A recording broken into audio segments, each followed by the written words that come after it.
tous. Alors, je fais ma petite contribution au port du masque. Alors, beaucoup de choses ont déjà été dites. Veuillez m'excuser s'il y aura des redites, mais j'entends certaines choses dans la rue ou dans l'entourage qui me laissent un peu pantois.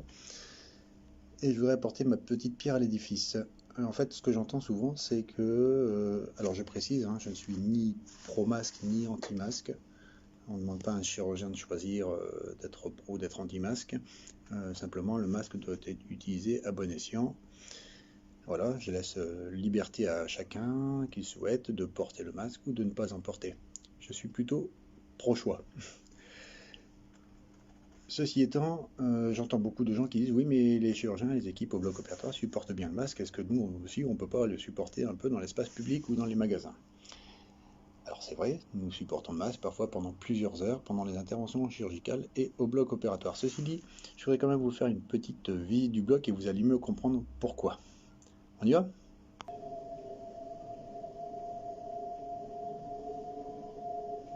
Au passage, vous voyez cette petite affiche qui montre bien que si vous êtes malade, portez un masque chirurgical jetable. Si vous êtes malade. Ça va? Jusqu'à présent, c'est facile à suivre? On continue. Au vestiaire, on se change complètement. Tenue de bloc, sabots, calot. Alors normalement il y a des masques, mais là on les met en protection sous clé parce que sinon on se les fait voler. Merci la panique. Sérum hydroalcoolique avant de prendre le masque.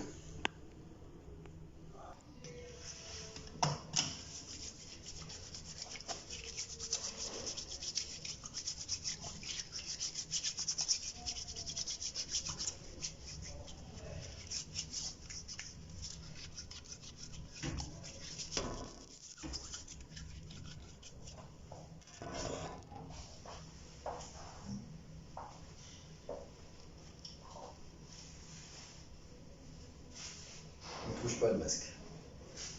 On touche les lanières.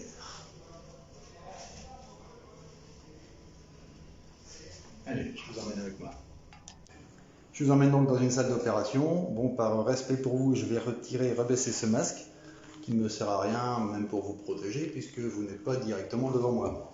Et on y va. Petite visite. Alors, est-ce que vous voyez ce qu'il y a derrière ce piquet? Il y en a dans les 4 coins de la salle pour aspirer l'air de la salle.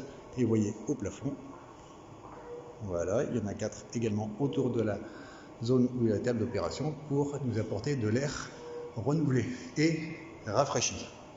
Air renouvelé, air rafraîchi, ça veut dire quoi? Ça veut dire que on peut supporter largement la présence d'un masque sur le visage. Ça ne nous pose pas de soucis, d'autant plus qu'on est statique, on ne bouge pas, on ne va pas faire un marathon, on ne va même pas marcher, on reste debout ou assis, il n'y a que nos bras qui bougent pour l'intervention chirurgicale. Donc il n'y a pas beaucoup d'énergie physique demandée, il n'y a pas beaucoup d'énergie à réclamer à notre organisme. Donc pas trop d'oxygène non plus. Voilà. Par contre, de plus, nous sommes tous en bonne santé, autant sur le plan cardiaque que sur le plan respiratoire. Ça va? À présent, sitôt l'intervention terminée, à votre avis, qu'est-ce qu'on fait? On baisse le masque spontanément. Voilà, on respire et on va dans la salle de repos se prendre un petit verre d'eau. Voilà, pour se désaltérer la gorge.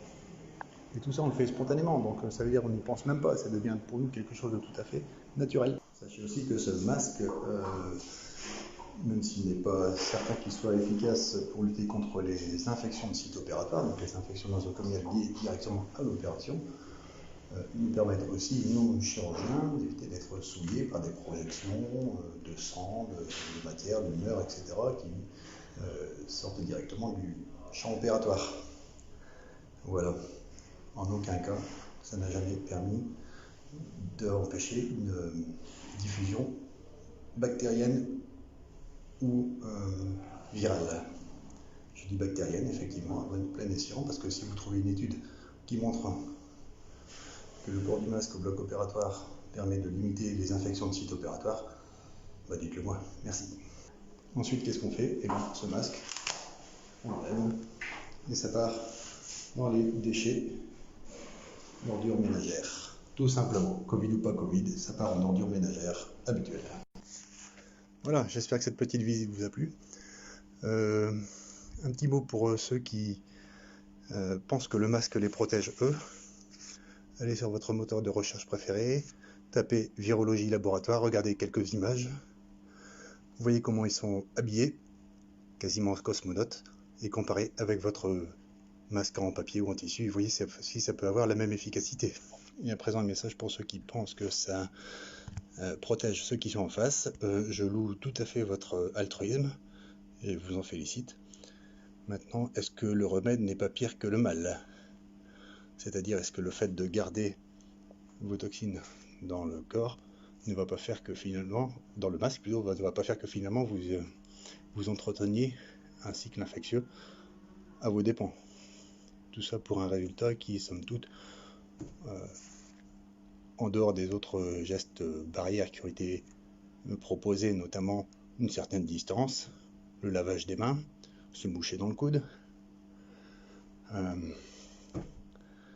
Est-ce que ça serait pas préférable de finalement continuer à montrer votre sourire à tout le monde en sachant que on en a besoin, on a vraiment besoin de sourire.